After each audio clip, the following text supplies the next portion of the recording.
Hello, मेरा नाम CA निधि जैन है। क्या आपको ये पता है कि पैशन से ज़्यादा जल्दी कैश खत्म हो जाता है?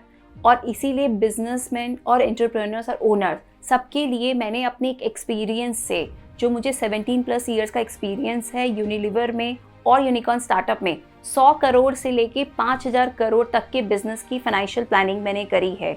और मैं रैंक होल्डर चार्टर्ड अकाउंटेंट हूँ। अपने एक्सपीरियंस से मैं आपको स्टेप बाय स्टेप सिखा रही हूँ कि आपको अपने बिजनेस की फाइनेंशियल प्लानिंग कैसे करनी है।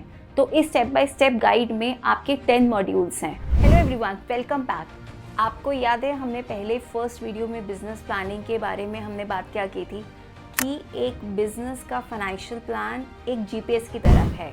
जो एनालॉजी आपको याद है रोड ट्रिप की, जो जीपीएस आपको हेल्प करे रोड ट्रिप में आगे जाने के लिए। तो आज इस पर्टिकुलर वीडियो में, जो सेकंड वीडियो है हमारी सीरीज़ में, उसमें हम बात करेंगे उसके सबसे 5 important elements. So first element जो हम लोग आज बात करेंगे which is about revenue, second cost, third investments, fourth cash flow and fifth goals.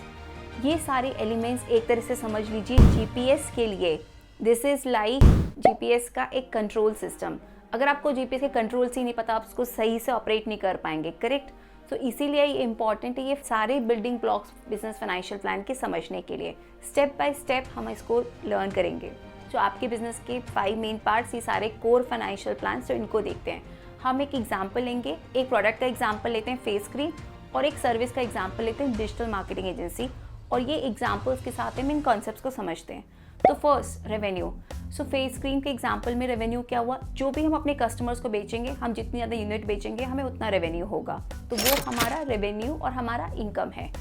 In case of digital marketing agency, हो सकता है हम सब्सक्रिप्शन बेचें या उनके लिए वेबसाइट्स बनाएं या फिर सर्च इंजन ऑप्टिमाइज करें या और सर्विस दें।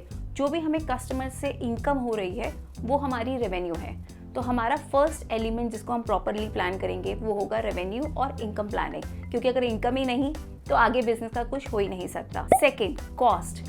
कॉस्ट क्या है? कॉस्ट जो एक बिजनेस को रन करने के लिए, हमारी प्रोडक्ट्स, हमारी सर्विसेज को डिलीवर करने के लिए जो बहुत इंपॉर्टेंट है। और कॉस्ट के लिए समझना बहुत प्लानिंग जरूरी है, बिकॉज कॉस्ट को हम प्रॉपरली स्ट्रैटेजिक वे में प्लान करेंगे, कंट्रोल करेंगे तो हमें बहुत हेल्प मिलेगी। कॉस्ट क्या नेचर होती है? अगर हम फेस क्रीम का एग्जाम्पल ले तो फेस क्रीम में रॉ मटेरियल्स होते हैं, लाइक कुछ केमिकल्स, इंग्रेडिएंट्स, पैकेजिंग मटेरियल्स होते हैं, लाइक उसकी बॉटल या जार या फिर एक बहुत बड़ा कार्टन में जिसमें वो डाल रहा है, वो भी एक पैकेजिंग मटेरियल है। फैक्ट्री में वो बन रहा है तो फैक्ट्री के जो भी लेबर लगी है वहाँ पे वो एक कॉस्ट है। वहाँ पे जो मशीनरीज हैं उसका रेंट है, ओवरहेड्स है, वो सारी कॉस्ट है। या फिर हमें उसको डिस्ट्रीब्यूट करना है अपने कस्टमर्स तक, या फिर अब उसको सेल्स करने में कुछ कॉस्ट है, तो ये सारी कॉस्ट उसमें काउंट होगी। एक सर्विसेज के लिए क्या कॉस्ट हो सकती है? डिजिटल मार्केटिंग एजेंसी के लिए या उसने एम्प्लॉयज़ हायर किए हैं, फ्रीलांसर्स हायर किए हैं सर्विसेज डिलीवर करने के लिए, या फिर उन्होंने कोई सॉफ्टवेयर्स लिए हैं, क्लाउड सर्विसेज लिए हैं। सो ये जो सारी कॉस्ट है वो एक बिजनेस की बहुत इंपॉर्टेंट कॉस्ट है डिजिटल मार्केटिंग एजेंसी के लिए। तो कॉस्ट की प्लानिंग हम लोग आगे जाके उसको और डिटेल में समझेंगे, बट ये सारी कॉस्ट की एलिमेंट्स है। Number 3 investments. बहुत सिंपल टर्म्स में डिवाइड करूँ तो इन्वेस्टमेंट्स को 2 पार्ट्स में, first long term investments, second short term investments. So what is long term investments? Long term investments का मतलब ये है खर्चा भी होगा बट वो बिजनेस को ग्रो करने में हेल्प करेगा फ्यूचर में। फॉर एग्जाम्पल, एक फेस क्रीम के लिए क्या लॉन्ग टर्म इन्वेस्टमेंट्स हो सकता है? अगर आप फैक्ट्री लगा रहे हैं तो फैक्ट्री में एक्स्ट्रा प्लांट्स, मशीनरीज इन्वेस्टमेंट जो हो रही हैं, या फिर आपने कोई एक, मान लीजिए एक सेल्स ऑफिस ओपन किया कि जो आपने बहुत सारे एम्प्लॉयज़ डिप्लॉय किए अपनी सेल्स को बढ़ाने के लिए, तो ये सारी हमारी लॉन्ग टर्म इन्वेस्टमेंट्स हो गई। उसके बाद में शॉर्ट टर्म इन्वेस्टमेंट्स कौन सी हुई?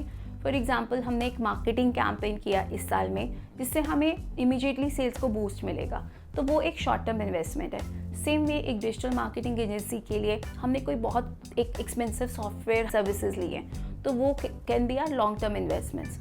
और हम लोगों ने एक बहुत ही सीनियर पर्सनस को हमने रखे हैं तो वो भी हो सकता है। So long term investments and short term investments दोनों को सही इवैल्यूएट करना और प्रॉपरली प्लान करना हमारे बिजनेस के लिए बहुत इंपॉर्टेंट है। उसका हमें रिटर्न ऑन इन्वेस्टमेंट्स हमें कैलकुलेट करते हैं। नंबर 4 हम बात करते हैं कैश फ्लो की। कैश फ्लो क्या है? एक बिजनेस का ब्लड लाइन। आपने आपको फर्स्ट वीडियो में बोला था ना कि पैशन से ज़्यादा जल्दी क्या खत्म हो जाता है बिजनेस के लिए? कैश। तो कैश की सही प्लानिंग बहुत इंपॉर्टेंट है।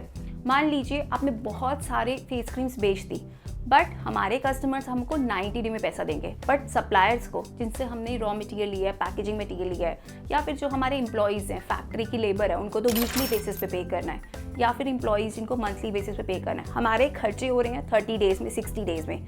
तो अगर हमारे पास में फंड्स ही नहीं है सफिशिएंट बैंक में हमारे एक्सपेंसेस को पे करने के लिए, तो प्रॉब्लम हो सकता है। तो चाहे आपके पास बहुत सारा सेल्स हो, बट अगर बैंक में ही कैश नहीं है तो बहुत बड़ी प्रॉब्लम है, राइट? तो इसीलिए कैश फ्लो प्लानिंग बहुत इंपॉर्टेंट है।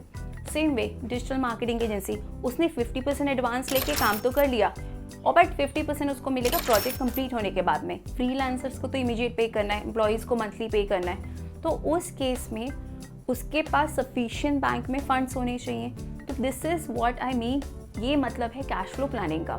And hence cash flow planning जो एक बिजनेस को चलाने में हमारी गाड़ी को नहीं रोकने में मदद करती है, वो बहुत बहुत इम्पॉर्टेंट है।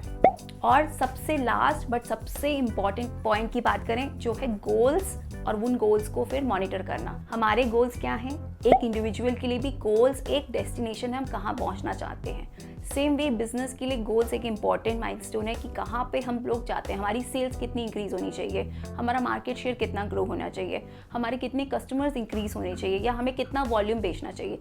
ये सारे हमारे गोल्स हैं जो हमें फाइनेंशियल प्लानिंग प्रोसेस में सेट करने चाहिए, और उन गोल्स के सामने एक राइट फ्रीक्वेंसी, चाहे वो वीकली है, मंथली है, एनुअल है, उस बेसिस पे हमें मॉनिटर करना चाहिए कि हमारे गोल्स के अगेंस्ट हम कहाँ पहुँचे, और अगर सही नहीं पहुँचे तो हमें कोर्स करेक्शंस लेने चाहिए, एक्शंस, करेक्टिव एक्शंस लेने चाहिए।